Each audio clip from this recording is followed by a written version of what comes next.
afternoon and welcome to SJCOG meeting on the 23rd of April 2026. It is 4 o'clock and we will go ahead with the Pledge of Allegiance. And Councilwoman Nygaard, will you lead us in the pledge?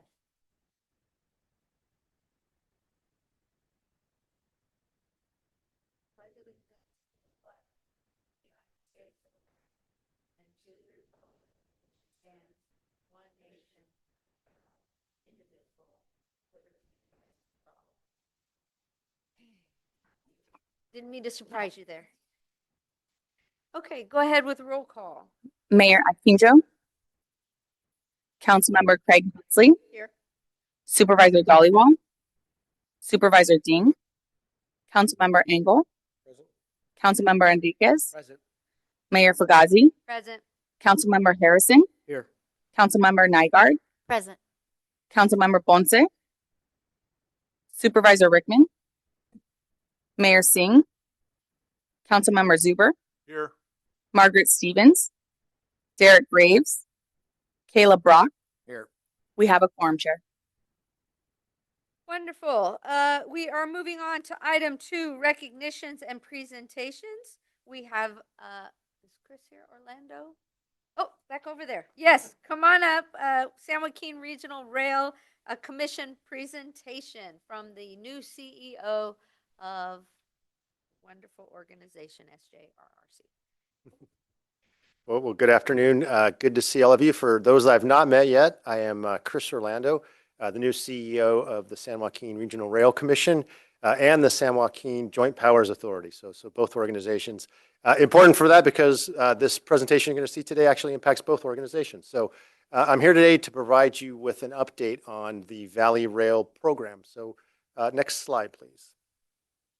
So for an overview that, for those that might not be familiar, the Valley Rail program is a ambitious capital program that is intended to expand passenger rail across Northern California and really providing more rail opportunities and connectivity with new stations, infrastructure improvements, and increased service frequency. Really set to connect the Central Valley, Sacramento, and the Bay Area through expanded rail opportunities. Next slide, please. The program is a joint effort of the San Joaquin Joint Powers Authority and the San Joaquin Regional Rail Commission. As you know, this board has the appointments to the Rail Commission and then one appointment to the Joint Powers Authority. And guiding the program and providing program governance for Valley Rail is a joint stations and facilities committee. So that's made up of 2 members of each of the bodies. So 2 members of the Rail Commission and 2 members of the Joint Powers Authority. And we have 2 of those members here with us today, Councilmember Craig Hensley and Councilmember Zuber. So they both serve on the Stations and Facilities Delivery Committee. And Councilmember Zuber chairs that committee for us, so thank you. And it's the charge of both bodies and the Joint Committee to really lead the program and provide program governance. Next slide, please. The program's been going through an assessment to provide some near-term direction. That's been a very comprehensive process with our boards and the committee. That process, which started last year, this year had a number of meetings. So in January, the Stations and Facilities Committee heard staff recommendations around how to focus the program and how to focus on project delivery and moving the program forward. That recommendation has gone through a number of stakeholder engagement steps. So working with our host railroads, working with a number of the regional stakeholders. It was brought to the committee for final action or for final recommendation in March, and also to both boards in March. So they've approved this direction. And since those actions, the staff has been doing a lot of outreach, both again with our host railroads, with our partners at the state at Caltrans, CalSTA, along with a number of stakeholders throughout the corridors. I've given a presentation similar to this to the SJCOG earlier this month, and we'll be doing more of the presentations, really to reorient folks to where the Valley Rail program sits now and where it's headed for the future. So next slide, please.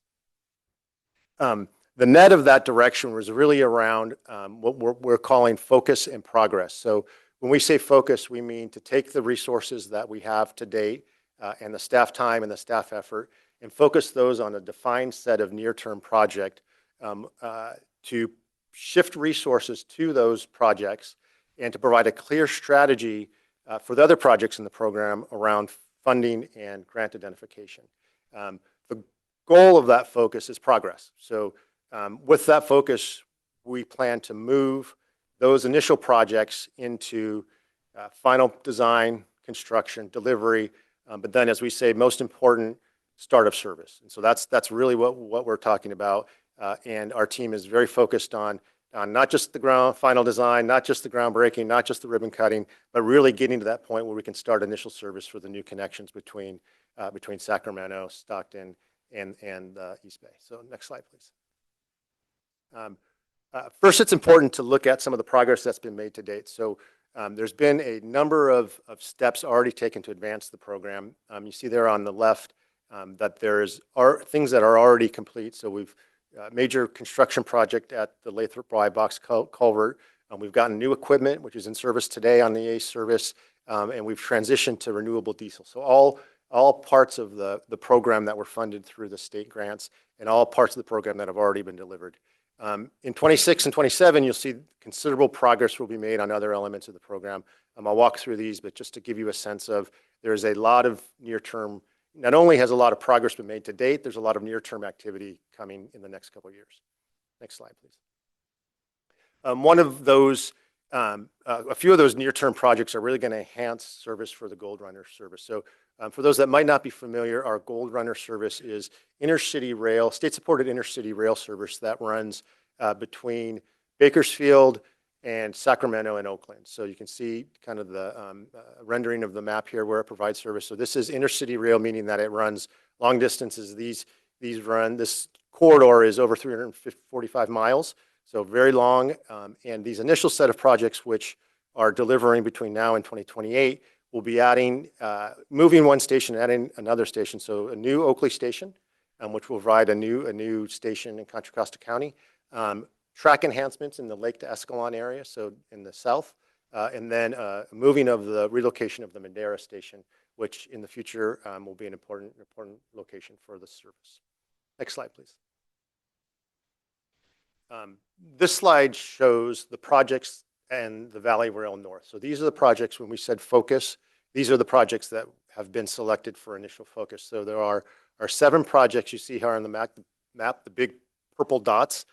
Some of them are station locations. So you see the little station rendering icon there.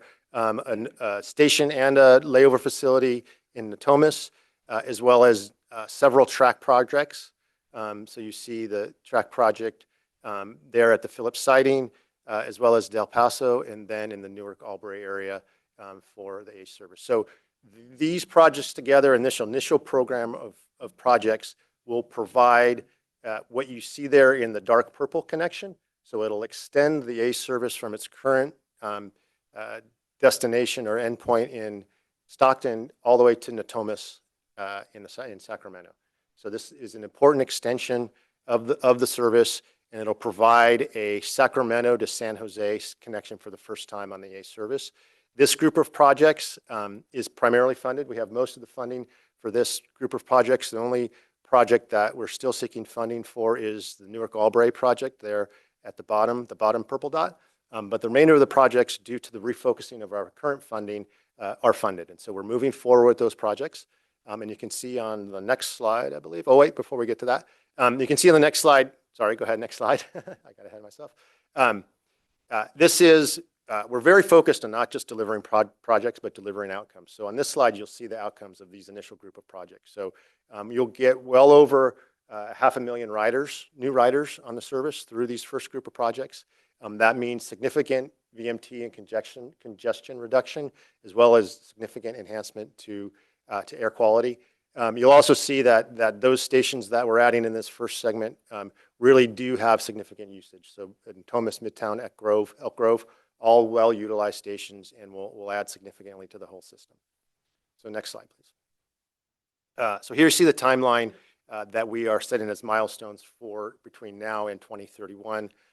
There's a lot of colorful dots on this slide, but basically what this is meant to convey is a lot of activity over the next 5 years, with the goal of us getting to the start of service, that connection, that dark blue line on the map that connects Stockton to Sacramento through a new ACE service or expanded ACE service. And so you'll see in 2026, as was shown on the previous slide, in 27, you have the completion of Lake de Escalon, Oakley, and Madera.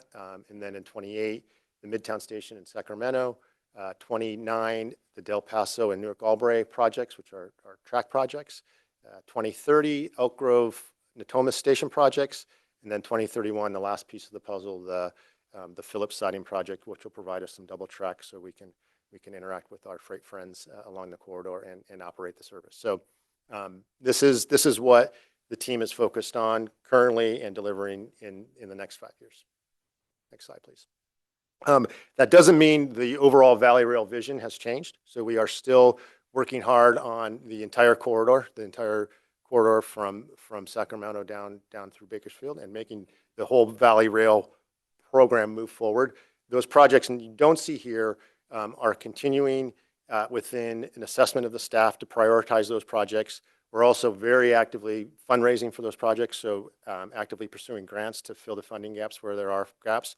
And then focusing those projects in that assessment on how do we get the next expansion of service and the next delivery of more added passenger rail service on the line in the next tranche. So that's where we'll focus after this initial group in the north.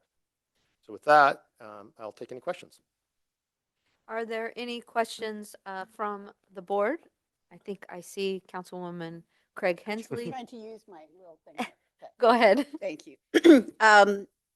I appreciate very much Mr. Orlando presenting today because I think it's really important for COG to hear where we are with Valley Rail.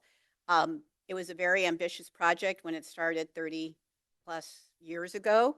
So the chair, myself, and Mr. Zuber have been involved in the last number of years, and we've had to make some really difficult decisions because we're at execution. It's the hardest part of this whole thing. And the funding hasn't been there to do what was envisioned 30 years ago. We've had to make changes. Our partners have made those changes necessary for us in some cases. And we had to make a very difficult decision about, was it north or was it south?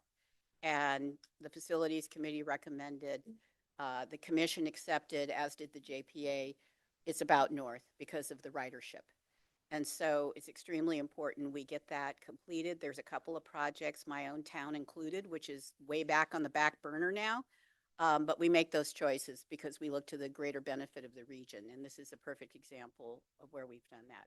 I commend you, I commend the staff for doing the number crunching to help us figure out the best way forward. And I just point out the fact that it's why it's so important that we focus on all aspects of mobility, and the fact that rail commute to the Bay Area is so important for workforce development for our communities. I just want to recognize the fact that we will continue to look for funding to keep these projects moving forward, and hopefully to pick up South Valley in the next few years. So thank you again very much, and thank you, Madam Chair. Thank you. Any other questions or comments from the board?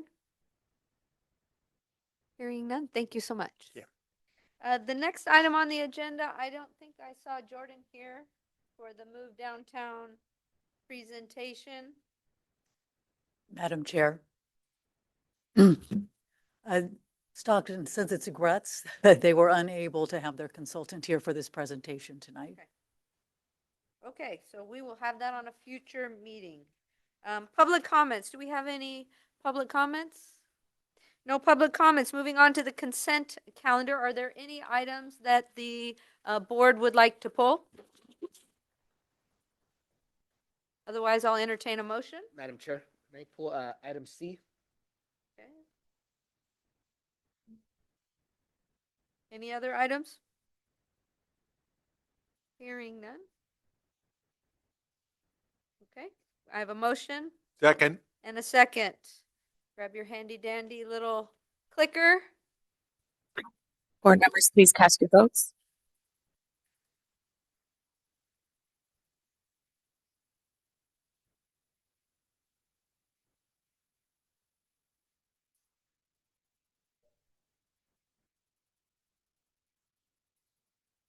Councilmember Enriquez. I am pushing the button. Okay. Yes. All votes are in. Closing the vote. Motion carries 10-0.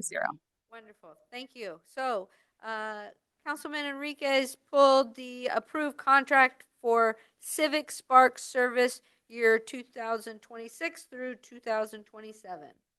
Thank you, Chair. Yeah, just a quick question. I know in the past, there's been, when you all present the current fellows of the year, I know it's an 11th month program. It says that it funds for 2 first-year fellows. What's the average of getting a third? It says a third would be second-year fellows. I know it depends on the year, but how often do we get second-year fellows? And when you do onboard them, what do they typically do that's different than the first year? Thank you for that question. We have in the past had, I believe, one of the fellows that stayed for a second year with SJCOG. And what happens is they will typically continue either their current projects, they're very often multi-year projects, or we can have them rescope what they might do. So each year, the program or staff develops a program of projects that they'll work on, and then those go to Civic Spark for approval. And then the fellows actually apply independently for those projects. Thank you. And then the last question is, how often does this board get presentation of sorts of the project? So once they get to the end of their 11th month program, how often do we get that presented to us? When we can work it out with their schedule, we absolutely like them to showcase their service year. And the service year this year will end in August. Great. Yeah, and that'd be great. I think just because I met a couple of them at the Earth Day, and one of the things that sparked my interest was just saying, "Oh, that's great! That you're with these organizations." And then they were starting to share about what they were doing, and I thought, wow, I think the board, especially if we're approving funding, it'd be great for us to see visuals in the terms of projects about what they do, and then also if there's projects that continue on, a legacy of sorts. So if they do it for 1 year and then the next fellow carries it on, and just to see that, I think would be really helpful. Excellent. We'll be sure that that happens. And it was a great picture, by the way, that we Oh. captured of you. Thank you. I appreciate that. A motion to approve. Do we have a motion? Second. We have people fighting for a second. Board, please cast your vote.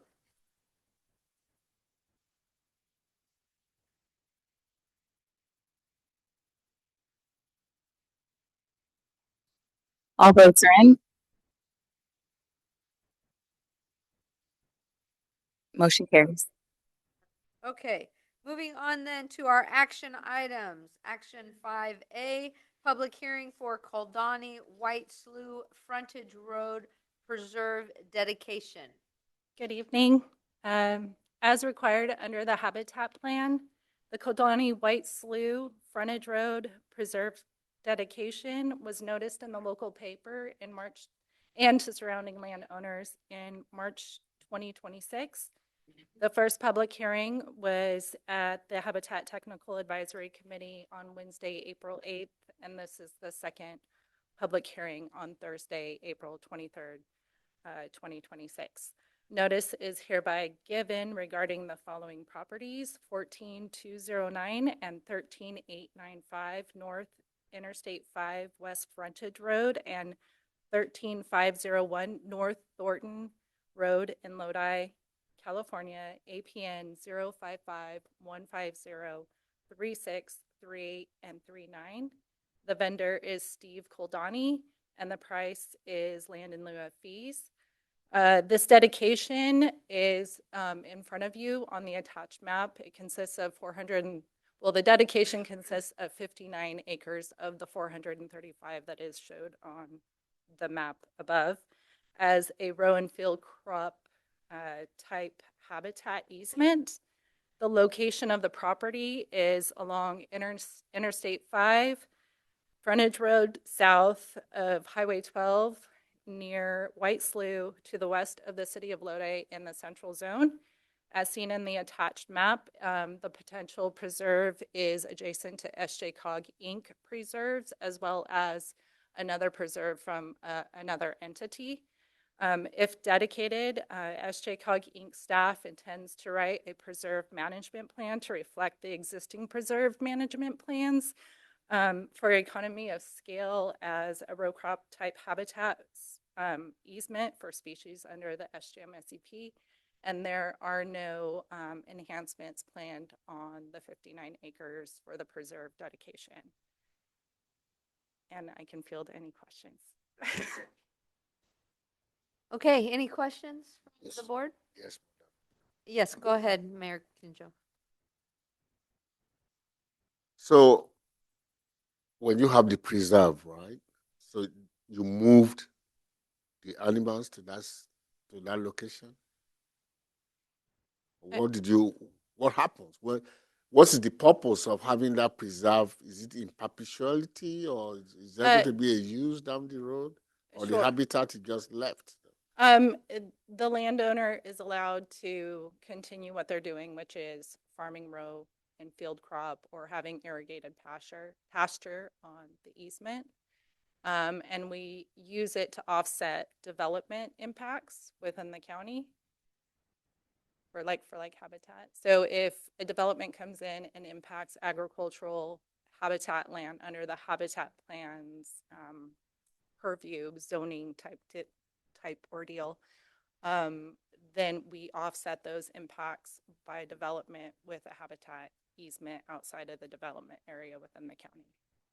So the farmers continue to benefit from this operation without paying anything. Yes, in a way, but we continue to keep it in ag, and it benefits the species and the area and the ag community as well. Okay, all right. Thank you. I think the farmers should be able to pay something back to the county if that is the case, if they are continuing to do business as usual. And we are upsetting. I'm sure we did pay for the real estate, right? Did we? I'm sorry, what We was did that? acquire that property, right? And paid. For this particular property, there is a developer in the city of Lodi, and they're looking to offset their habitat mitigation with an easement with the landowner. So they're negotiating a price for this easement with the landowner. So either way, And for the benefit of, okay, so the developer has the option to pay the full habitat fee per acre Mhm. of impact for development, or they can provide land in lieu of paying fees. And that's what this easement dedication is. Okay, I'm sure it's the standard way of doing business, but somebody is benefiting greatly from that particular transaction. But I get you. I understand it has been my concern. We do it as a GEFCA. We have the same issue. So SJCOG staff can provide you with more information if you would like, and the board as well. no, I'm fine with the explanation. Okay. It's a standard explanation, but somebody does benefit, which when we acquire an SJCOG made this payment, or whoever the developer is make this payment, then we say, okay, now we have a solution to what we are doing on the other side.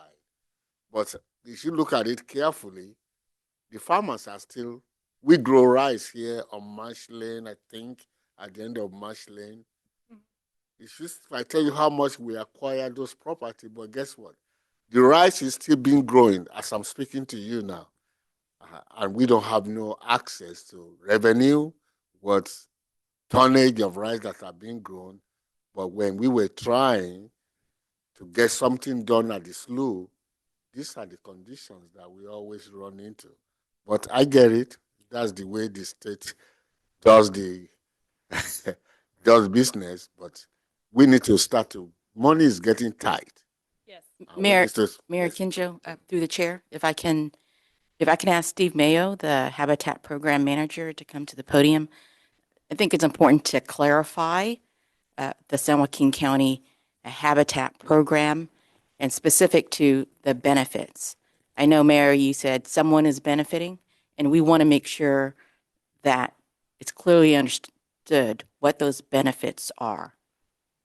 So for this in specific case, the dedication, the landowner's actually giving up 3 rights that they own in their property. So they're actually losing these rights. They're selling them.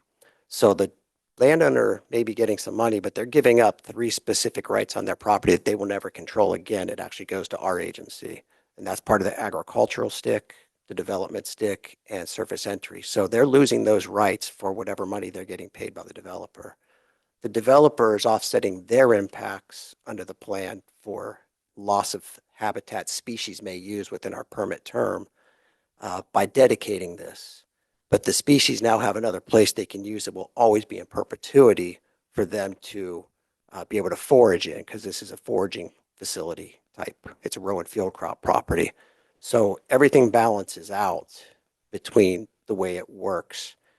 The benefit of this is under our plan, we get to place this preserve adjacent to our other preserves for a much larger connective type strategy for the species. So everybody's benefiting in some ways, including the species, because now they have a much larger area that's protected.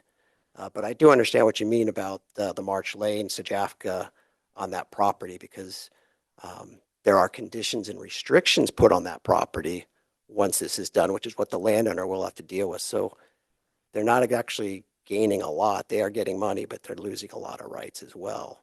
That's the difficult part that they're giving up. The developer moves through quicker. They have their mitigation in place. Our plan is now protecting species with the development side and mitigation. So, across the board, our plan's working the way it's supposed to. It's kind of everybody wins at some point for something. Does that make sense? Yeah, thank you. I get it. Thank you, sir. But this is a public hearing. I'm sorry. We forgot to say we need to open the public hearing and take comment Public from hearing has public. been open. And I just wanted to comment on that too. So this area won't be developed. This is land set aside that will continue to be as it is, and like you said, in perpetuity, not being developed. So it is a win for the habitat that live there. So that's who's benefiting, in my opinion. I just wanted to put that out there. Okay. Any public comment on this item? No public comment? Then I'll close the public hearing. Entertain a motion. That is all the action on this item for Oh. this. No. Okay. It's so different at the city level. Okay, item B, SJCOG Inc., public hearing for Foster Willow Glen Road Preserve acquisition. I'll do this Plan one since I'm here. Open. There you go. Thank you. So this is a public hearing for the Foster Willow Glen Preserve acquisition. We are purchasing this one. As required in the plan for any actions, either purchase or dedication, we must have public hearings as part of our process. This was noticed in March of 2026 to the surrounding landowners, the regional paper, as well as on our website that these public hearings will occur. The first occurred earlier this month at the HTAC meeting. This is the second one. We're talking about property 12447 Willow Glen Road, Stockton, California. APN is 191-04001. Matt Foster is our contact, and we're paying not to exceed $18,000 an acre. This is a unique property. It's our first property that is an orchard that is going to be removed from being an orchard. It aged out, and the landowner decided to remove the orchard and will go back to irrigated or row crop under this. It's a 51-acre property. We're looking at collaborating on 45 acres or so on this property. And again, the condition of the orchard being removed before our easement will close on this property. This is a property, as you see, it's adjacent to many others that we have. It's along Middle River, so there are going to be some enhancements planned on this property, as well as the agricultural part of this. If this does come forward, we'll have a preserve management plan matching those of surrounding properties for row and field crop with enhancements in this area in the Delta, and it would offset mitigation under the habitat plan. So if this does come forward after the second public hearing, it'll come back at a later date for approval by the HTAC recommendation to our board for approval. And we'd like to ask for any comments from the public on this property in the public hearing. Anything from the public? No. Any questions from the board? Okay. The you. public hearing closed. Thank you. Moving on then to discussion items. 6A, receive information on project pipeline and evaluation process for future funding considerations. Madam Chair, may I introduce this item while Christine is getting her presentation ready? By all means. Thank you very much. Kim Anderson, Deputy Director of Planning. It's my pleasure to introduce this item to you before Christine gives her presentation this evening. Today represents another important step in the Housing Fund delivering its first ever funding round and first set of recommendations at a future meeting for this board. It's an historic milestone for the region. Under the leadership and trust of this board, staff will today present actions taken to date and how those actions are informing the process by which these recommendations will be brought back to this policy board for action. We are absolutely thrilled to have a robust set of projects in our project pipeline and equally thrilled to have a total of $13 million to provide the gap financing needed to get these projects to construction. That's good news. But in saying that, we recognize that with over $40 million in funding asks for projects that meet threshold requirements for the fund, not all projects are going to get funded, only highlighting the great need for housing in this region. So we are here this evening to provide you with a clear idea of the proposed process by which projects will be scored and how these recommendations will come back to you. And with that, I'm going to turn the microphone over to Christine to run through the process and the projects. Hi, good afternoon, Madam Chair, members of the San Joaquin Regional Housing Fund Board of Directors. My name is Christine Corrales, Manager of Planning. And just a quick story for you all. I was here about 6 years ago presenting a white paper to the board about just an idea, a regional housing fund. And so it's exciting and truly a privilege to be back today in front of the board as we get ready to award the fund's first round of project funding for the region. So with that, next slide, please. As Kim mentioned, I'll be taking us through item 6A today. We'll walk through our current project pipeline, map out the project recommendation process, and describe the 4-step evaluation we will be using for future funding decisions. And I will note that in addition to the staff here in the boardroom, we also have our consultant team on the line available to answer questions. So let's dive in. So as a background to our project pipeline, and as a reminder, this pipeline was developed to support our Local Housing Trust Fund grant application and to make it as competitive as possible. This pipeline represents a coordinated effort among our member jurisdictions, developers, regional partners to identify viable, affordable housing projects throughout San Joaquin County. This is an open pipeline, which means that we have updated it regularly as new projects have come in or project information changes. And the most recent update was conducted in March of 2026. Next slide. So our pipeline by the numbers, we currently have 10 projects in the pipeline. Altogether, these projects represent 846 affordable units, excluding any market rate. Across the 10 projects, as Kim mentioned, there's a total funding request of about $42 million. And there are 5 jurisdictions represented on the pipeline currently. Next slide. With nearly $42 million in requests and only $13 million available to award, the evaluation process is designed to give us a clear, fair, and consistent way to rank the projects in the pipeline.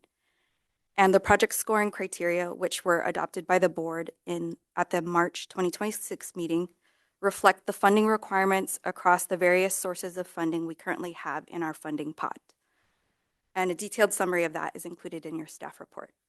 Finally, the scoring criteria that were adopted also support a strategic approach to allocating the limited funds we have available, as there is more housing need than there are available resources, and that's just the reality here. Next slide. So an overview of our project recommendation process, and as a quick refresh, the board appointed members of our Housing Fund Advisory Committee earlier this year. The voting members of this committee represent staff from each of the local jurisdictions, and there are 3 non-voting technical members from the affordable and market rate housing development field. A scoring committee made up of a subset of the members of this Housing Fund Advisory Committee will apply the adopted project scoring criteria to the projects in the pipeline that have passed screening for threshold requirements and preliminary project feasibility. Those scoring results will then be submitted to the Housing Fund Advisory Committee for their review, and recommendations for award will be forwarded to the Board of Directors. And the recommendations will include a set of contingency projects which may be advanced for funding should any primary recommendation projects not proceed or become ineligible. The board will take final action to approve a list of projects for award in the San Joaquin Regional Housing Fund's inaugural funding round. Next slide. And so the 4-step evaluation process includes, first, projects getting screened for threshold requirements. This includes support from the local jurisdiction, as well as whether there's enough information for the staff and committee to review the project. It's important to note that local support means letters of commitment or similar documentation, and is not just, it's not the same as having a planning permit. Second, we apply preliminary underwriting guidelines, and this looks at the loan amounts, development feasibility, developer qualifications, and program compliance. Third, we apply the adopted project scoring criteria, which again is detailed in your staff report. And then finally, the highest ranking projects will go through a full comprehensive underwriting review before recommendations are presented to the board. I will note that the team has gone through and completed steps 1 and 2 in this process, which is indicated by the green check mark on your screen. And we are now approaching step 3 of this process. And during this step, the scoring committee will come in, apply the scoring criteria, and rank the projects in the pipeline. Next slide. And so in preparation for step 3, this slide lists the 10 projects that are moving forward to the scoring stage. Each listing here includes the developer, the project name, location, number of units, the percentage of units that are affordable, as well as the funding request. And as you can see, we have a collection of 10 very important projects to the region. So we will be facilitating this process to ensure that the $13 million we have available are allocated consistent to the criteria established by this board. Next slide. So we rely on your local knowledge, your technical expertise, and your community networks. And at this point, we'd like to welcome your input and open the floor for discussion. Thank you. I do have a couple questions and points. So Stockton, the city of Stockton just kind of went through a similar process. And some of the projects on here were actually projects that we looked to as well. So when you said support, you're saying letters of support or financial support will meet that criteria? Yes, thank you for the question, Madam Chair. So the question is about what is local support? What does that look like? And for this process, local support includes any letters of commitment from the city, or it could be documentation of like committed funding, for example. Those are ways to document that the local jurisdiction supports the project. Okay, and are you going to be reaching back out to some of these? And I bring that up because one of them on here now has been fully funded and they've already broke ground in their building. So I don't know if you know that, but I can talk to you offline afterwards. But just want to make sure, because if we can narrow it down a little, I think, you know, because there's a limited amount of funds. Yes, I appreciate that comment.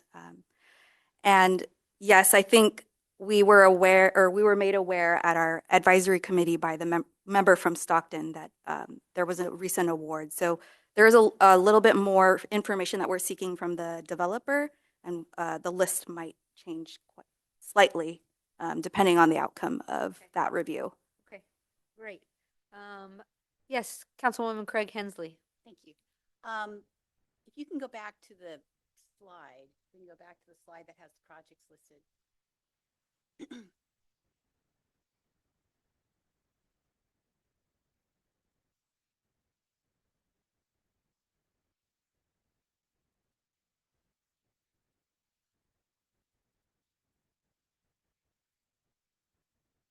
Thank you. So I know the percent of units at 30% AMI. Does that weight towards the scoring? If there's more units at 30% AMI, do they have a higher chance of receiving? What's that particular criteria related to the AMI? Just to make sure I understand your question, you're asking about the scoring criteria for the percent of units for affordable. Right. So if they come in with an application and they have 50% or 30% or 12% or whatever, do they, in terms of determining how much funding is provided or if any funding is provided, do you get higher points in the evaluation criteria for providing more of the units at 30% of AMI? Yes, thank you for the question. And I will refer to our adopted scoring criteria in the staff report just to make sure I have the information that you're requesting. The projects on the pipeline will be scored according to the criteria in our adopted list here. And based on the percentage of units that are affordable to 30% AMI, they will receive a certain point allocation. And then as the projects present lower and lower amounts of affordable units, they will also subsequently receive less points for that. Okay, that's what I was assuming. Okay. And then a second question. How do you even get to the point when you determine a project is even ready for a grant application? I mean, do you sit down and discuss whether it's with the community or the developer? Are you even ready to come in to submit for the grant? Because I can understand the evaluation once it's been submitted, but we also don't want them to think that they don't have to do their homework ahead of time and really be ready for that grant application. How do you have that discussion with them, and where does that start? Because if I think about referring somebody, they've come to me, our city appreciates and have taken some action, but we really don't know, if they're ready for that additional funding request. I think I'll punt it over to I'm happy to weigh in on that one. Thank you. Yes, you're exactly right. And many of these projects were referred by the applicable jurisdiction. Once that comes in, we talk with the jurisdiction, may we reach out directly to the developer. In many cases, that's exactly what happens. We talk to the developer, we get all the pertinent information. But before it makes this list, that's when that additional screening is done that Christine talked about earlier in her presentation. Does it have local support? Is there enough information? And then what is the background? And then it goes a little more in depth. Okay. Give us the particulars of the project. So this is even before they submit an application? Yes. Seen it enough to know you guys aren't ready, go and do this, and then come back and see us next year or something like that? Right. Okay. Projects may remain on the project pipeline, but they may not be forwarded to this step. I got it. All right. Thank you.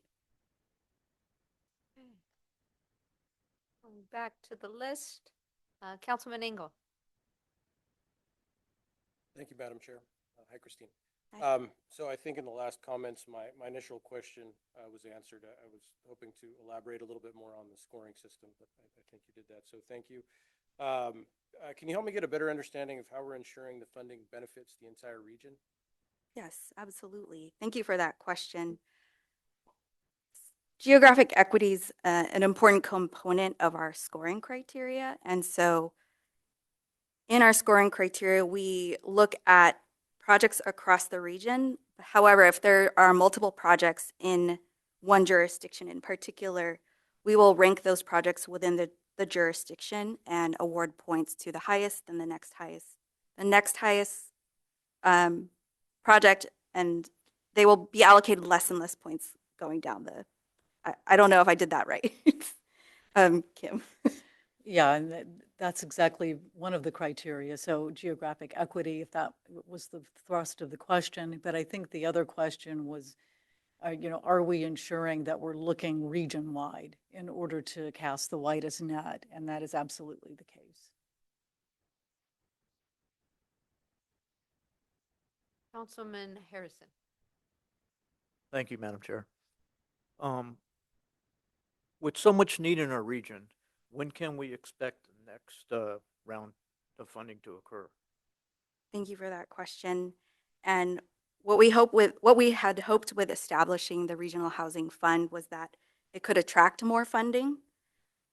We currently do not have any other funding available for projects, and so the timing of our next round is currently uncertain. But our staff, our team, remain committed to pursuing additional grant funding for projects in our region.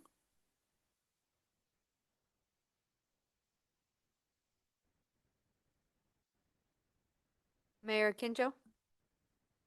Yeah, could I have the project list back on again, if you don't mind? It's going to be quick. I mean, I can ask the question. I'm looking at the amounts that are being requested, and all this list, like Stockton has like 10, and all those things. Does this include acquiring the land, or just basically? I mean, you can score the way you want. Just basically structures. Because I don't get it. I'm looking 3 million. What would that do in a Yes. housing project? Yes.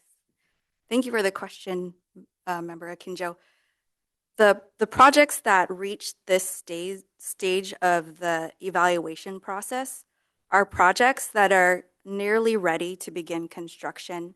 And part of that also means that they've compiled their capital, but maybe they might have a small gap in just getting ready to get to the construction phase. And so that's why these funding requests kind of look small compared to what you typically would see in the full cost of developing a project.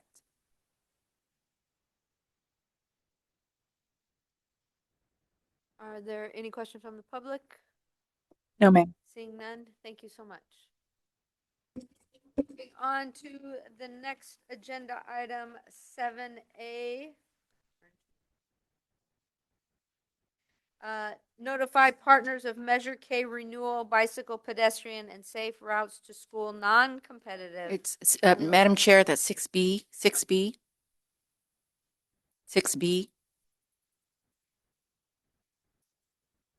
You skipped 6B, which is receive information, verbal report of the Measure K program. Yes, it's not in my binder, so that's why I'm going. There's no staff report, that's why. Okay. Madam Chair, if I can do an introduction on that program item. So we don't have a staff report. This is a verbal presentation. This verbal presentation came about from a request by member Craig Hensley about the Measure K program. I followed up with member Craig Hensley, and we wanted to, in order to address some of the questions she had, focus on an overview, I call it a 101 of the Measure K program, specific to three things, the trifecta. One is the Measure K ordinance, how that came about, and a little bit of history. The second thing is, in concert with the ordinance, was the voter-approved expenditure plan, which we'll describe in the presentation, that has the list of projects and the categorical allocations of how the sales tax would be split. And then third is the Measure K strategic plan, which is the capital improvement program that spans 10 years, that cash flows out and identifies specific projects moving forward in project delivery in the Measure K program for all categories. So Steve Dial, I'd like to introduce him, is working as a consultant for SJCOG. You'll recognize him if Steve, if you can come to the podium. Many of you will recognize him as our former Chief Financial Officer and Deputy Executive Director. Retired. And he is now retired after over 38 years of service with SJCOG. But he brings a wealth of knowledge from not only the current Measure K, Steve was at COG under the first Measure K at the San Joaquin Council of Governments for this region. So following Steve's presentation, Ryan Niblock, our Deputy Director of Programming and Project Delivery, per member Craig Hensley's request, is going to do a deeper dive on one of the categories in the Measure K program. That category is the Regional Arterial Program, which is a local roadway program. So with that, I'll do the first part and hand it off to Steve Dial. Thank you, Diane. Madam Chair, members of the board, good to be back. It's on the mainland, so I thought I'd stop by. You could put my slides up, that would be helpful. So this is going to be an overview of Measure K. And interestingly, I was here at the beginning of the very first Measure K. So I have some institutional knowledge that I've tried to hold on to make me feel like I'm still alive. The Measure K program, the San Joaquin County Transportation Funding Program, that's what it was for. Business people got together in the late 80s and said, we need something to help add to the transportation and mobility issues that were starting as the area started to grow.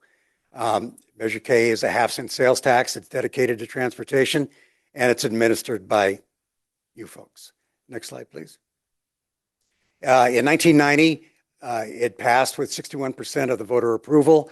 1990, we've been doing this for 36 years. And if you look around San Joaquin County, you can see lots of stuff that this board has been responsible for. In 2006, we renewed it. So the Measure K that we're talking about right now, the money that's being spent right now, is Measure K renewal. The first Measure K program expired in 2011, and the other one seamlessly came in behind it. And this one goes on through 2041. Next slide, please. Why Measure K exists? It addresses transportation funding gaps.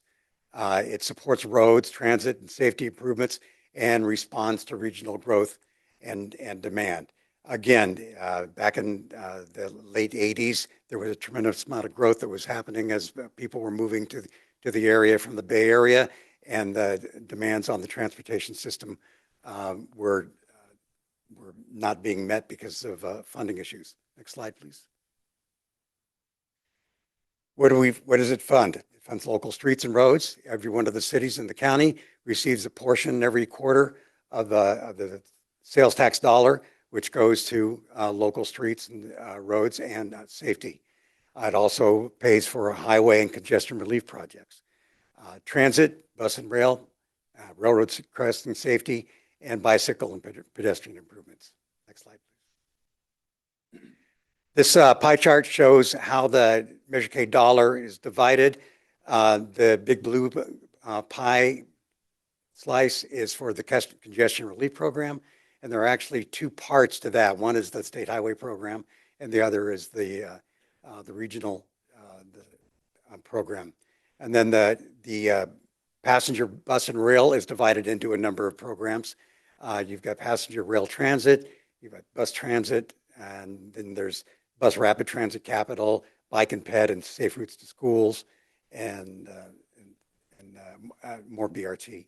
And then there's a railroad crossing program, and then the local street repair. Next slide, please. So those are the programs. We will tell you how these programs were developed and what goes into those as we go along here. Next slide. The sales tax is collected locally by the state of California. The funds are distributed per the expenditure plan, and it supports the cities, the county, and all the regional projects. Next slide. One of the key components of Measure K is that it attracts and leverages other funding, state and federal funding. It maximizes the total investment of transportation in the region, and it expands the impact of every dollar. So for a half cent, we can multiply that by many times to pay for transportation projects. Next slide. These are some of the major projects that have been delivered. Again, Ryan will be up a little bit later to talk about some other things, but I-205 widening was one of the prime projects. The very first Measure K project that we had was to loan the state of California funds to take the three-lane Manteca bypass and turn that into 2 full lanes going both directions. So we loaned them those funds, we got them back, and that was one of the first major projects. Another one was the Crosstown Freeway here. Ace Rail, going all the way back to its origins, was started with seed money from Measure K. transit centers throughout the county, and of course, local road repairs. Next slide. Millions have been invested, projects have been delivered across all jurisdictions and improved. There's mobility and safety. Next slide. The expenditure plan and the ordinance went through a public process, both the original program and the renewal. It was developed with public and stakeholder input. It required, the renewal required a 2/3 voter approval, and there's ongoing transparency and reporting. The next slide, please. There's some slides that are missing on in this program. Let me go through the orally. This is what makes Measure K unique. Local funding control, stable long-term revenue source. We can bond against it to bring in to get project funded, and there's a proven delivery track record. Next slide. Next slide. Okay. There were the documents that Diane talked about earlier were the ordinance and the expenditure plan and the strategic plan. The ordinance that was passed for the renewal was entitled the Traffic Relief, Safety, Transit, and Road Maintenance Program. That ordinance was passed by this board, which is acts as the San Joaquin County Transportation Authority Board. It was designated that by the Board of Supervisors twice, once at the beginning of the measure and then once for the renewal. The ordinance also implements the half-cent retail and transaction and use tax. It also presents and provides the implementation of the county transportation expenditure plan. And the ordinance also requested that the Board of Supervisors place the ordinance and expenditure plan before the voters in 2006. And it references all the state of California enabling legislation allowing for sales tax authorities. The expenditure plan, the other part of it, was prepared in partnership with all the cities and the counties. It was approved by all the cities and the counties before being placed on the ballot. The projects right now to be delivered must be in the expenditure plan to receive funding, and establishes program categories and spending. The expenditure plan and ordinance were developed, first of all, by with our business partners went out and did a poll of residents in San Joaquin County to see what the transportation demands were of the residents. Though that polling was brought in and vetted, and the results were distilled and was passed around to all of the cities, and the cities were able to look at that and see what the polls were saying were good projects and not good projects. Because this needed to be passed by a 2/3 majority, there were no bad projects. Anything that came up bad in the polling was not put into the expenditure plan. The ones that were polled positively went into the expenditure plan. And then the expenditure plan was developed with the cities and the county, and it went through public and stakeholder input, meetings with city councils and the Board of Supervisors. There were Rotary and Lions and other community organization meetings and public workshops throughout the county. And again, it required a 2/3 voter approval, which it received in 2006. Now, the projects that are in the expenditure plan right now are the projects that were approved in 2006. So obviously, there could be a need for some changes because it's not, the plan goes through 2041. So there is an amendment process to the expenditure plan. The authority can annually review and propose amendments to the expenditure plan. It can only do that once a year, and after soliciting proposed amendments from member agencies, it acts on one package of amendments per fiscal year. The amendments to the expenditure plan must be passed by a 2/3 vote of this board. And then the authority notifies the Board of Supervisors and the cities that there have been approved amendments, and those amendments will become effective 45 days after the notice is given, unless there is an appeal. If there's an appeal by one of the cities or the Board of Supervisors, the appealing jurisdiction has 45 days to obtain resolutions supporting an override from a majority of the cities representing a majority of the population from the board. So historically, the amendments to the expenditure plan have been minor because the thought has been this was approved by the voters. It should remain true to the voters to the maximum extent possible. So that's the expenditure plan and the ordinance. The other that we refer to as the strategic plan. This is the master document of for the delivery of the expenditure plan projects, and it can be amended anytime. So if a project is ready to go and funding needs to be identified, the expenditure plan can be amended to put it in there. It defines the scope, cost, and schedule of each project, and it defines accomplishments and critical issues. It lists amendments to all those projects. It details the revenue projections and possible financing tools needed to deliver the projects in the expenditure plan. For example, if there's a cash flow issue and it's appropriate to do a bond issue to provide additional cash flow, that would show up in the expenditure plan. Also the debt service and those other things. And it gathers into one document the policies and procedures to deliver the expenditure plan. Also serves as the annual Measure K budget. Again, the results have been that millions of dollars have been invested in regionally important projects. The projects are across all jurisdictions, and it has provided mobility and safety. My apologies that we didn't have those other slides to show you, but if you have any questions, I'll be happy to answer those right now. Are there any questions for Mr. Dial? Yes, Mayor Kinjo.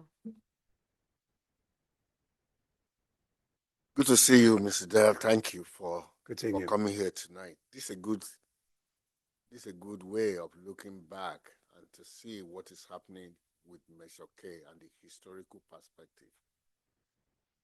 I'm assuming that Measure K is being funded by all jurisdictions in San Joaquin County. Is that true? That is correct.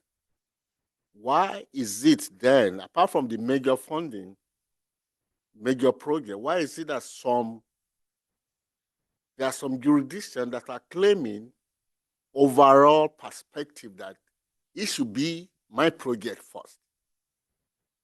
It should be my project that Measure K will fund.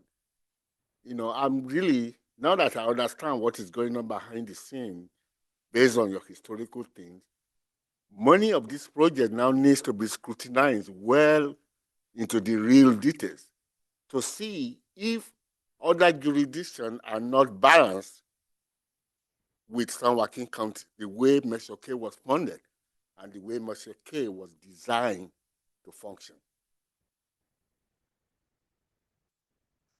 Sorry, I didn't get a question out of that. I don't think Measure K implementation, to break it down to a layman's language, is fair in implementation.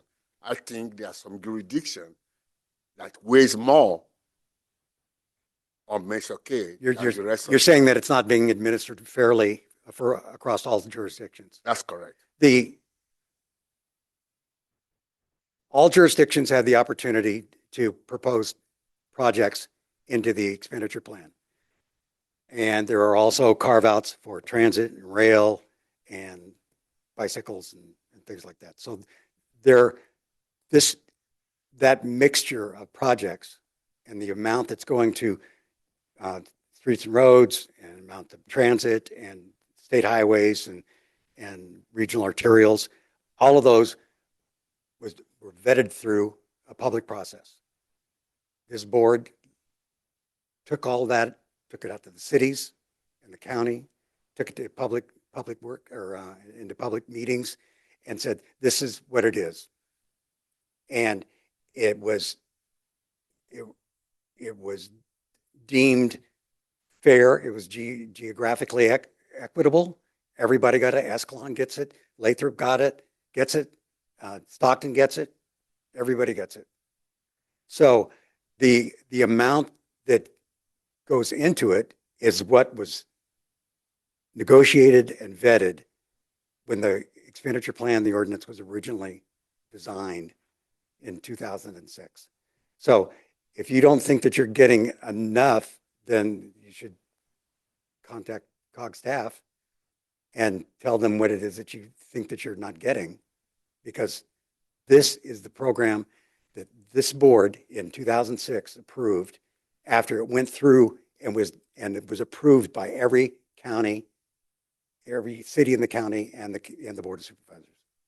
Steve said, you will conclude that 2006 to the present, so many things has changed. 2006, Lathrop was 8,000, even less than 8,000 residents. Mm-hmm. Now they are 42,000. So for me to start to speak, and I see other jurisdictions pontificate right on this board, thinking that their jurisdiction is even better and they deserve more when every one of us is contributing. I need to look into it more detail now that you have opened my eyes a little bit. Thank you. So I'll have to do my research on the Measure K and see the implementation so far and see how this amount has been distributed, the contribution of jurisdiction, and what is prioritizing. How do we prioritize some of these projects? I think we need to look into all these things. But I agree with you. It's a nice idea, very good idea, 2006. But now we are thinking of 2041 before we can, if it is reauthorized or not. So we want to leave something for our jurisdiction too. You know, we don't want to leave Lathrop till 2041 to be fighting with Dot Road and all these things that they needed to be worried about. So that is my concern, but thank you for the information. I yield, Madam Chair. Well, if I could comment on that, Yes. Mayor. The Council of Governments, the Measure K Transportation Authority has not denied anybody, any agency that had a project in the expenditure plan and was ready to go on that project. They've never been denied funding for that project. Lathrop is an example of somebody that, a smaller city that came in and grew. That's fine. You share in that growth. That growth shares in the local street repair funds. That 35% that goes to potholes and streets. Lathrop gets more of that now because of their population. Stockton doesn't get as much as it used to because Lathrop grew. So you are benefiting from it. And we know that there have been projects that have come up in Lathrop that aren't in the expenditure plan. And I know that the Council of Governments has attempted to find ways to deliver those projects. Measure K is not the only funding source. So you mentioned prioritization. The last time this board went through the strategic plan process, it looked at a large sum of money that hadn't been spent, and that was because cities had not delivered on projects. It wasn't the Council of Governments or the board, the Measure K board, didn't give them money. They were not prepared to spend those funds. So this agency is ready to work with anybody that's got a project in the expenditure plan that's ready to go to construction. We're ready. They're ready. I used to be ready. Thank you so much. Thank you. Councilwoman Craig Hensley. Thank you. Ms. Nguyen, thank you for bringing this. And I thought it was important, Mr. Dial, your point. Really what I was trying to look at was orient us all to Measure K, what its history was, renewal back in 2006, and even more importantly, the amendment process. To what the mayor had indicated earlier, we've all had project changes, 20 years. I think the fact of the matter is things have changed. And so when I look at the projects that my city back in 2006 said, oh yeah, these are our projects. There's one of them that's like Well, that's not as relevant anymore, and we have other projects. So it was important for me to hear what the amendment process was so that I can work with my city to say, are we ready to come in for this? Because we now see we have a more, I'll give you my case study example of Highway 12 Victor Road. That's not where I need Highway 12 to be widened and have improvements. I need Kettleman Lane because people are commuting up to the Bay Area. 20 years ago, they weren't taking that road for their commute. And so we have to be up with the times. Our projects change, our SOI areas, our annexation areas, our industry, who we're recruiting for businesses, the impact that, you know, more trucks or vehicles that are commuter vehicles may have, or less of an impact because of rail.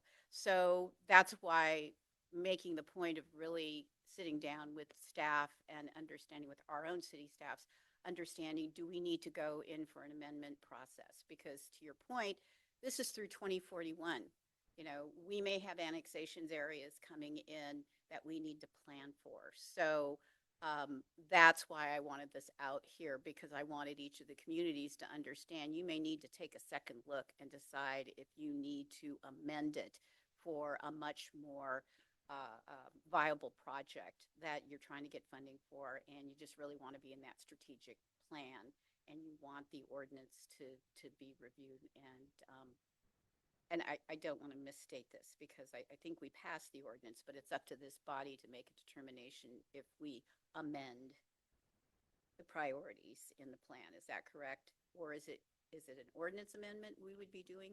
No, it's an Expenditure plan amendment. Thank you, plan amendment. So, and it is up to, Member Craig Hensley, it is up to the Council of Governments Board to review on an annual basis, as Steve indicated, on an annual fiscal year basis, any amendments to the ordinance or expenditure plan.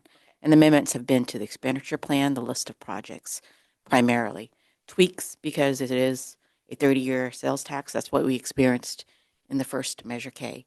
If there are no more questions for Steve, I don't want to leave out Ryan, who's going to do a deeper dive on the regional arterial program, speaking of expenditure plan amendments, to give you an overview of what's been delivered in the regional arterial program and how that works, just to, again, give the board a focus on the projects that are in each community that the voters approved for local roadway improvements.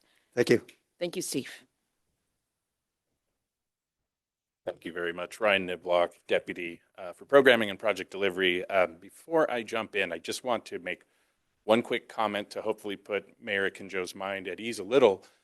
So when we're talking about funds that, Measure K funds that are being used by the city of Lathrop or any other city, for that matter, we're mostly talking about local street and road repair, and we're talking about regional arterial program.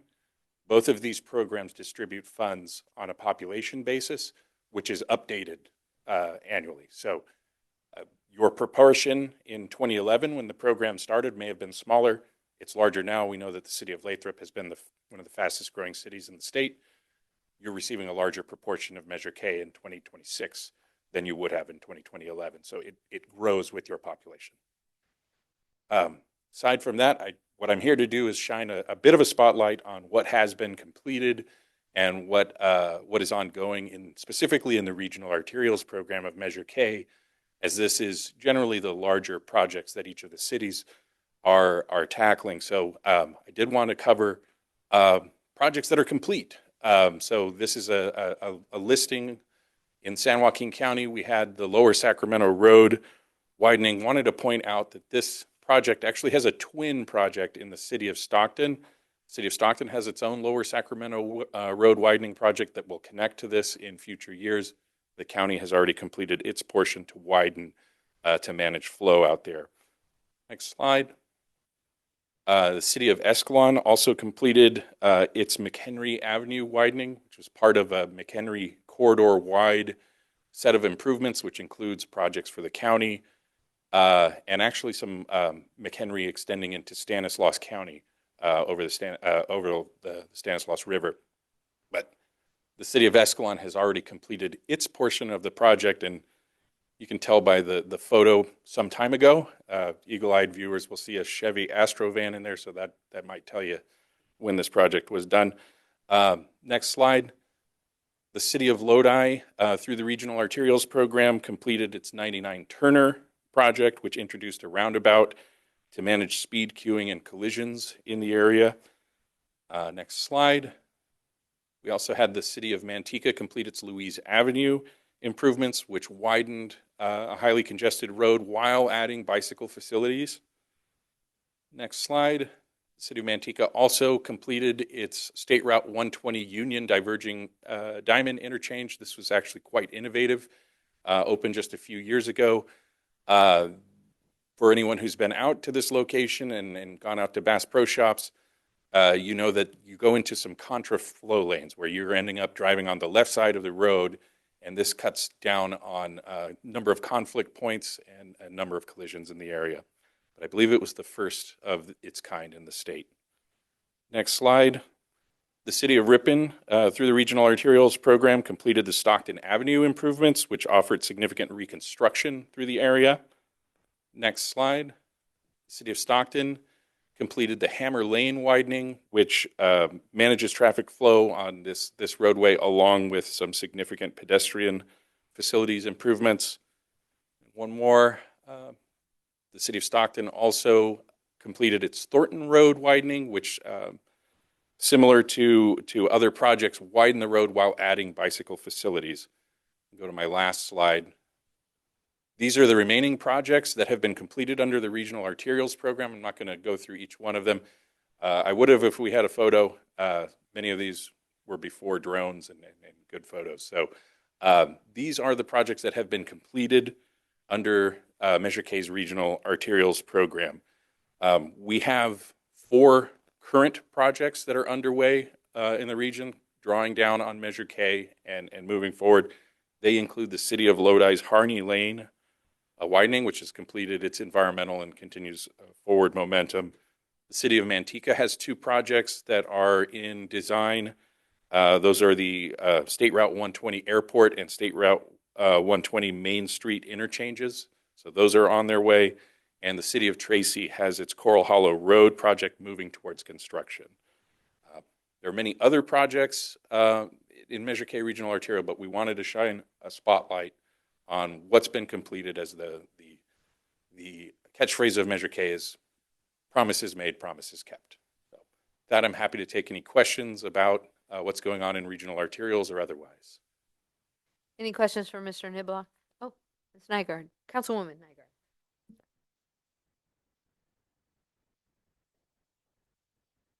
Sorry. Thank you very much. Thank you, Madam Chair. From my understanding from Measure K, the funds, you're not necessarily funding the entire project. It's a portion based on population, correct? Whether you have a more funding going in based on the percent of population, whether urban or rural. I think that's fair. Okay, so that those jurisdictions then are responsible for meeting the remainder of the project responsibility. But Measure K is definitely one contributor to really help augment these projects along. Is that a good summary? That's an accurate summary. I can add to that for the benefit of the group.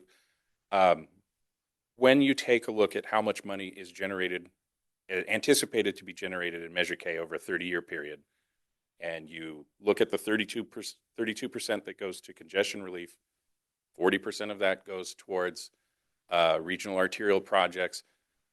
Over 30 years, that's about $10 or $11 million per year for the whole county. So it's not a huge amount of money for everyone. It's split up by population, that $10 to $11 million per year. So Measure K is not a program that is going to fully fund a project cradle to grave. What it's going to do is help you either front load funding, Measure K funding, onto pre-construction phases so that you can get a project shovel ready, or to spread it across the entirety of your project so that you have local match for everything. But either way, it's less about fully funding your projects. It's more about creating leverage to go after state and federal funds. Thank you. I have one other question. Does Measure K actually collect interest? Most certainly does. Okay. Yeah, I guess I don't know the details. We'd need Steve back for that. Councilman Engel. Thank you, Madam Chair. All right. How does the city decide when to spend its regional arterial funds on a given project? So partner agencies dictate to us the schedule of the project. They also dictate to us how much money will be assigned to, if they have multiple projects on the regional project list, how much is on each project. They also determine how much is on each phase of each project. Our job is simply to help you cash flow your needs, your promises that have been made to the public through the Regional Arterials Program. The other thing we do is encourage our partners and help to find ways to accelerate delivery of these projects, because basically a project today is cheaper than a project tomorrow. That in terms of when to deliver a project, it is up to the city itself or the county. Councilwoman Craig Hensley.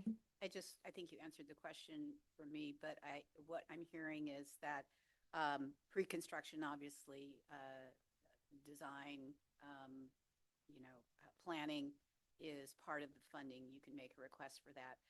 I'm assuming the cities need to make a certain investment of their own to demonstrate that, they're leveraging that Measure K funding. Well, I would say the Measure K ordinance and expenditure plan is not prescriptive about which funds need to accompany Measure K. Measure K is often used as the local match or the local contribution for state and federal funds. So the way we see it, the Measure K that is assigned to your agency is your local fund. Okay, thank Sure. you. Sorry, my remote's still not working. How does an agency go about adjusting its regional arterials project list? Right. So this is similar to the question that Mayor Craig Hensley had earlier. So there's a couple of ways this can be done based on what the actual request is. If it's a simple administrative adjustment of how much funding you're going to use on each project phase, just reach out to staff and we can bring an amendment forward to the board at any time.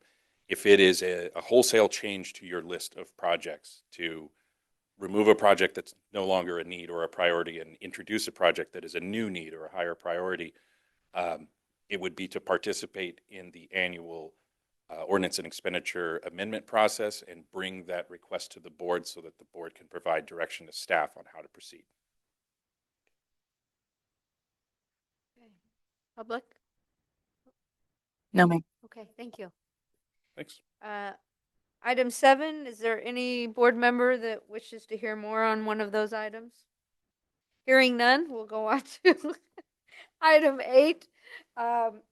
Just want to share that yesterday, Council Member Zuber, Supervisor Rickman, Mayor Kinjo, Mayor Singh, and myself got to go to the Army Aviation Flight Facility, where we were given a tour of all the different phases that are involved in flying and maintaining the helicopters. And there were different helicopters there. We were supposed to go up in the Chinook, but with all of these elected officials, they wanted to make sure we were all safe, so they said we could go up maybe one at a time at another time, but they didn't really say that.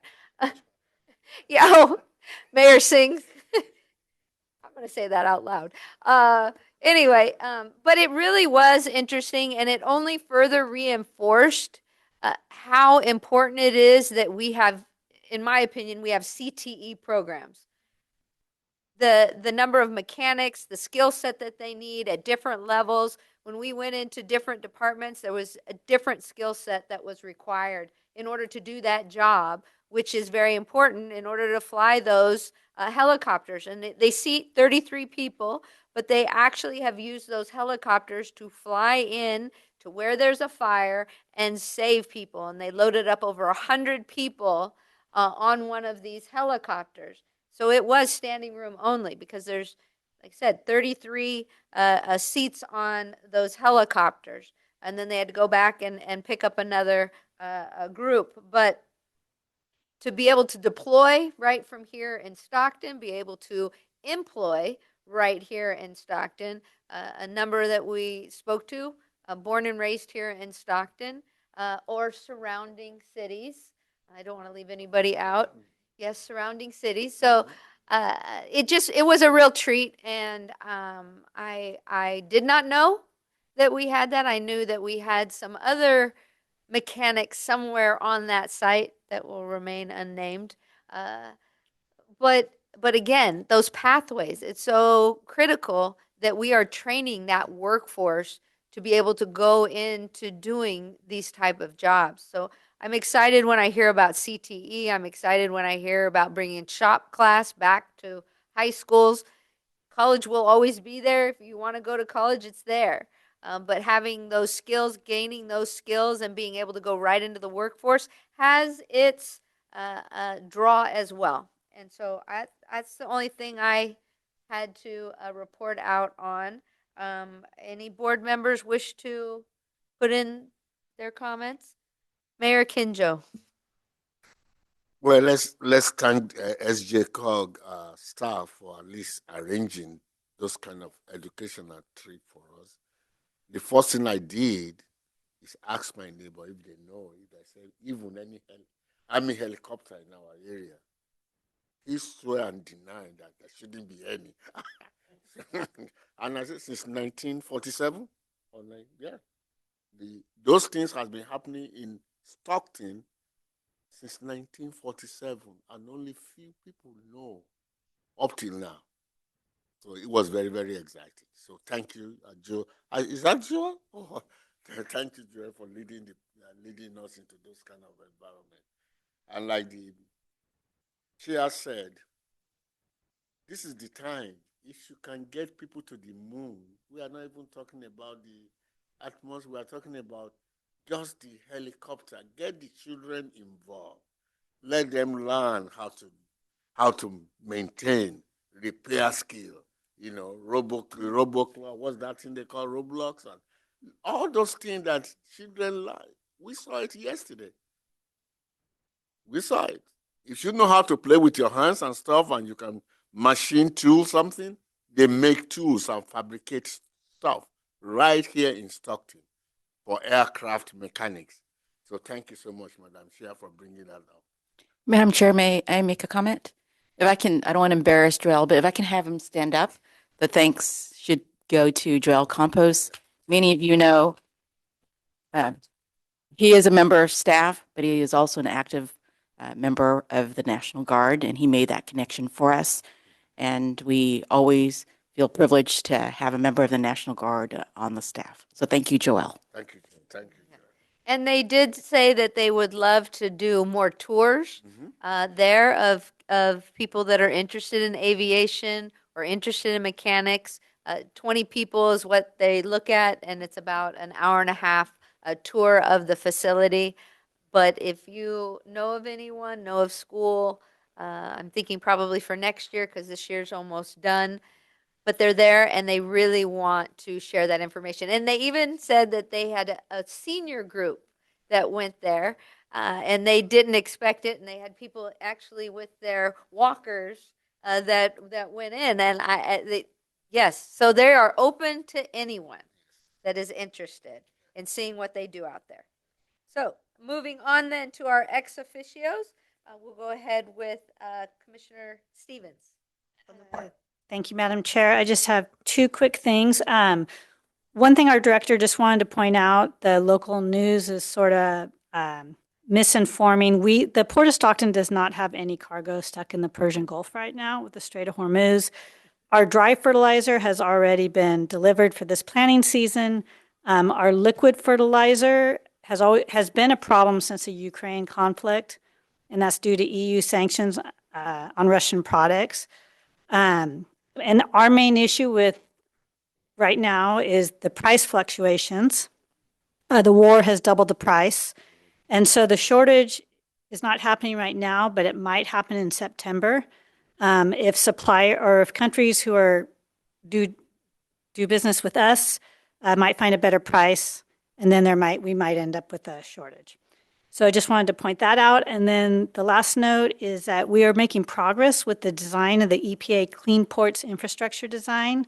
We're putting in transmission lines and a solar structure that's being installed on our property, and this will provide 1 megawatt of power for the West Complex on the port. That's it. Madam Chair. Yes.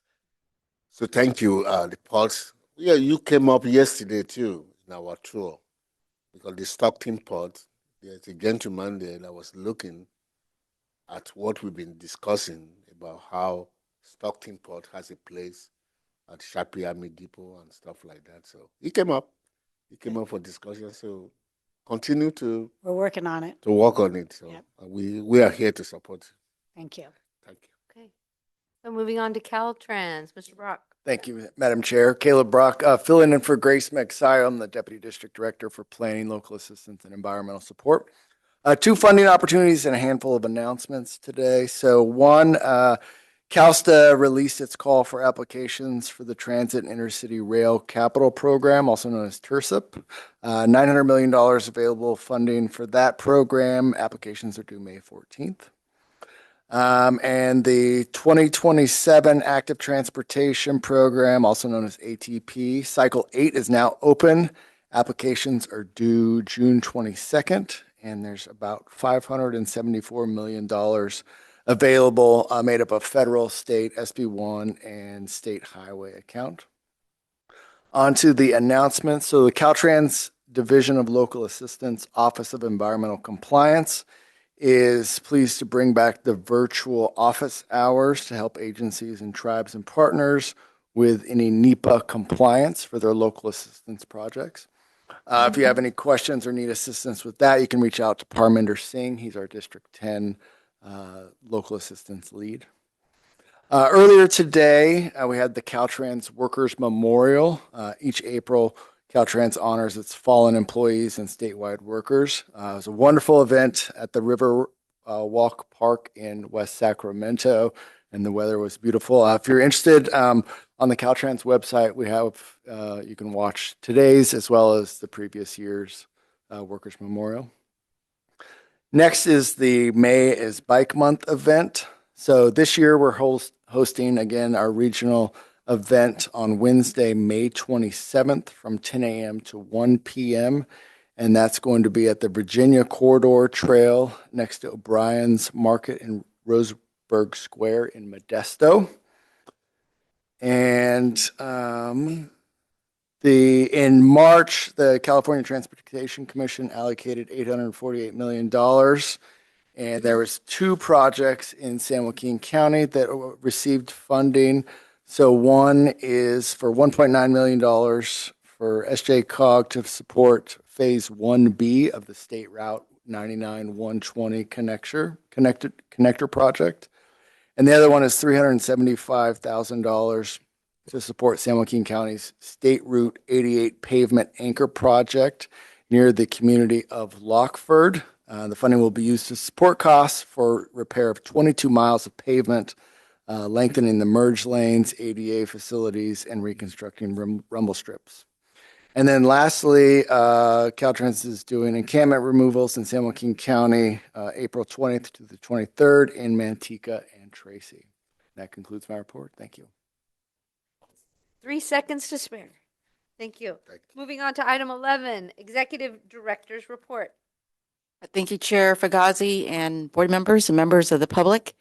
I think it's interesting and a personal observation that there are 2 items on today's agenda that are bookends. One started with the CEO, Chris Orlando of Rail Commission, talking about a project that is Measure K funded and started in demonstration when I was a young planner at COG in the mid-90s. And at the time, ACE was brand new to everyone in the interregional partnership. And there were a lot of questions about the investment in this very innovative rail corridor project and what is going to happen in the future to that project. So I was able to learn some trivia at that time, where I believe the chair of the Rail Commission, Brent Ives, had a difficult decision in terms of the paint colors for the ACE train. So he went to his very best advisors, his young daughters, and asked them, what colors should we paint the train? And they were unanimous and unified in their position, of course, purple and turquoise. So that's where the ACE colors came about at the OnStart. And so it's been quite a journey for ACE, and very heartening to see that not only did it go this far, but there are expansion plans north of our county and south of our county for the ACE corridor. The other bookend is this board acting in the role of the board for the Regional Housing Trust Fund nonprofit in establishing and jumpstarting what Christine Corrales described as the inaugural funding implementation side. This Regional Housing Trust Fund, as you know, started with seed money from COG of $5 million in order for us to pursue a $5 million state grant, which required a 50-50 local match. And we're able to secure that state grant and then also get infusion from the outside of additional $3 million. That's how we end up with $13 million. I don't think anyone here would say $13 million can solve the regional housing, affordable housing issues in San Joaquin County. It can't, but like the vision of this board throughout many decades, I always relate it to a lyric from one of my favorite songs, and that is, this board always lights a match and sees how it can make an explosion. I feel that was what was done in ACE, and hopefully this other effort and continued other innovations by the board lead to program implementation for decades long. So that concludes my remarks. Thank you. We're curious as to what song that is. We didn't know what song. Oh, it's Rachel Platten, my fight song, or the fight song. Oh, okay. Okay, thank you. Wonderful. Okay, well, that concludes everything on our agenda. It is 5:36 and this meeting is adjourned.